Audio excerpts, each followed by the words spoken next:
Okay, hey, welcome to part 2 of this Python build guide, part 2 of 3.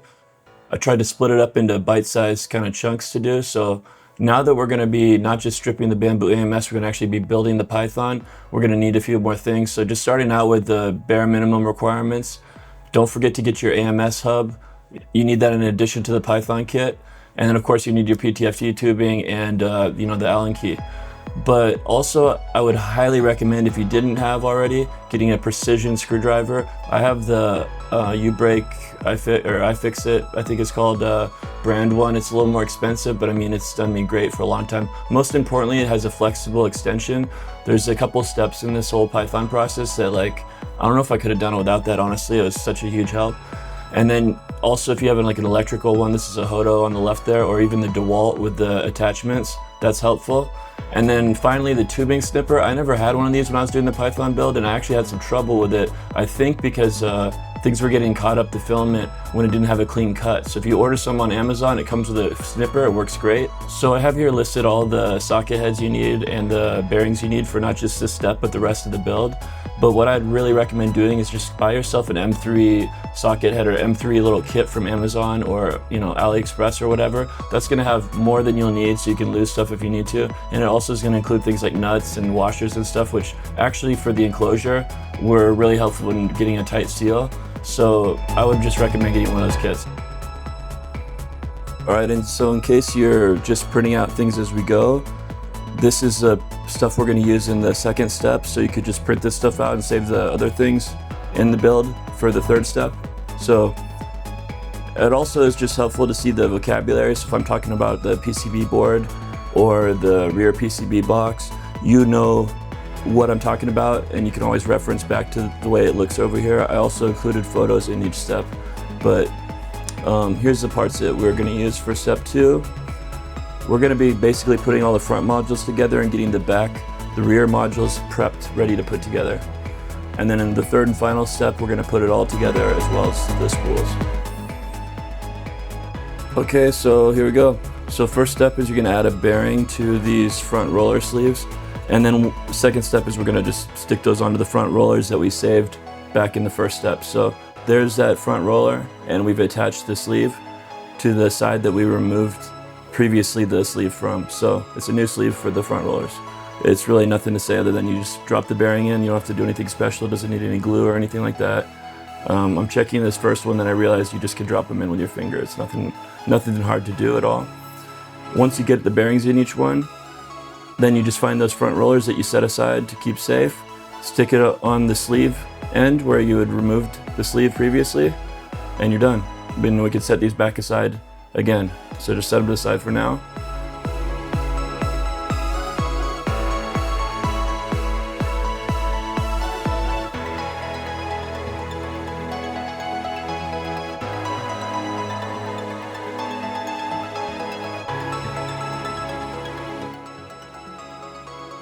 All right, now that those are ready to go, let's go ahead and grab the PCB main board, and we're gonna just slide it into the slot that we have printed out. So there's no screws involved here.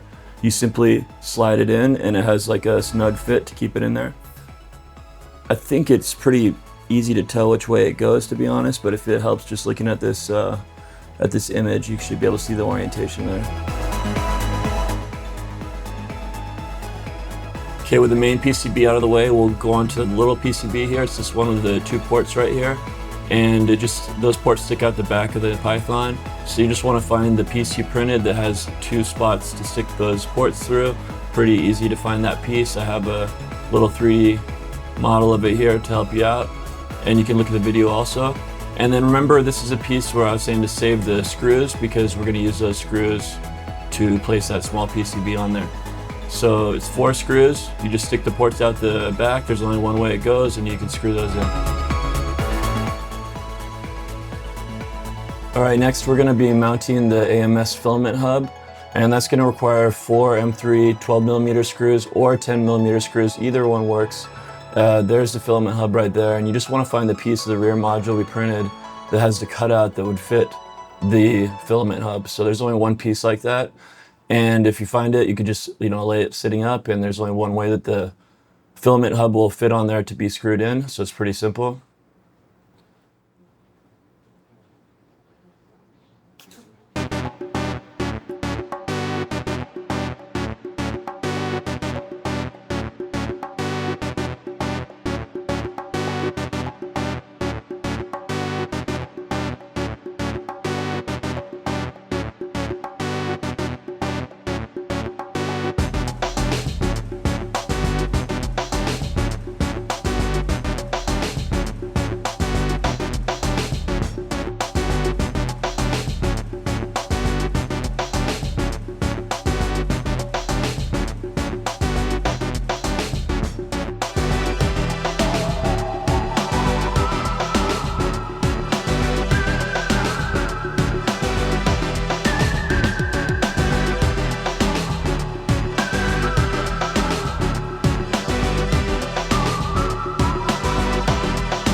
All right, now we can start preparing the 4 front modules. It's 4 modules that fit together, each one holding a feeder, and they slide together with the dovetail mechanism, and then we screw them in afterwards. So let's start with the first step. We take a feeder, and we can just put the wire through the middle of the module to get it ready and set the feeder on top. Then we're gonna flip it around from the back side and use 4 screws to secure it in place. We do that for each of the 4 modules.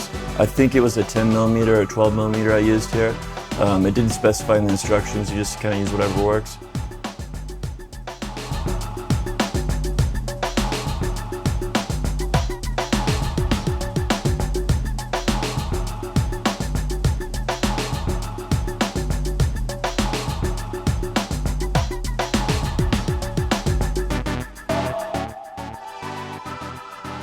There's also this optional PTFE button. It's pretty helpful. It makes it easier to load the filament functioning as an external spool or just a regular AMS one.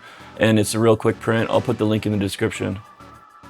All right, so we should have all 4 front modules with the feeders loaded, but before we slide them together, we gotta add the RFID boards. So we're gonna put the RFID boards in these slots. You can see the little hole there that the wire goes through. It's gonna be slots number 1 and 3 if you look to the right of the feeder and count from your left to the right. That will give it full coverage for every spool to have RFID. So must put that in, and afterwards you can slide it together, but make sure you do that before you slide it together, and be careful of the boards as you slide it together. They're just held in place by friction. There's no need to glue them or anything like that. You can see when I'm comparing these front modules that there's some that have an obvious slot and hole. Those are the ones that need to be in position 1 and 3 and that you load the board into.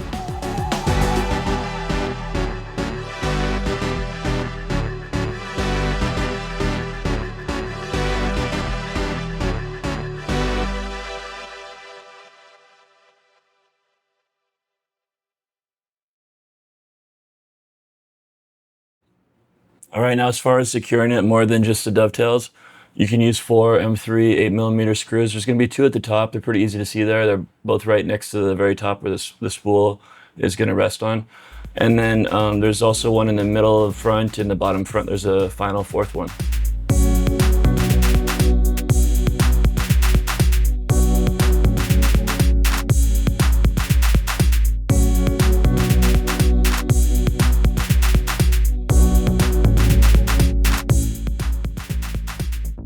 I feel like I gotta mention, this is especially one of the steps where the flexible extension really comes in handy. Now on the top couple screws, like you see me doing right here with the drill, those are a piece of cake, but the other 2 down lower, it's gonna be kind of hard to reach. In fact, extremely hard to reach. I think I might have even skipped some of them because they're pretty well secured anyways. So you don't have to get every single screw in, but when it comes to those bottom ones, definitely having the flexible extension like right here, you can see me using it, works so much better. You can also use the drill with that too, or the electric precision screwdriver like I think I might do in a second.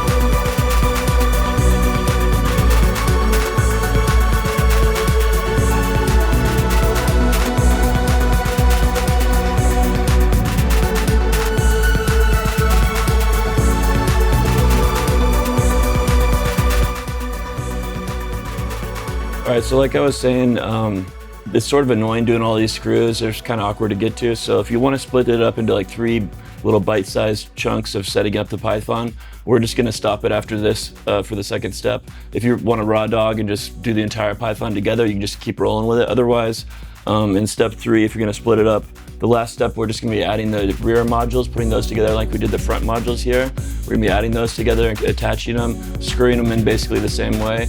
And then the final step is going to be getting the spools together, and it should be ready to go.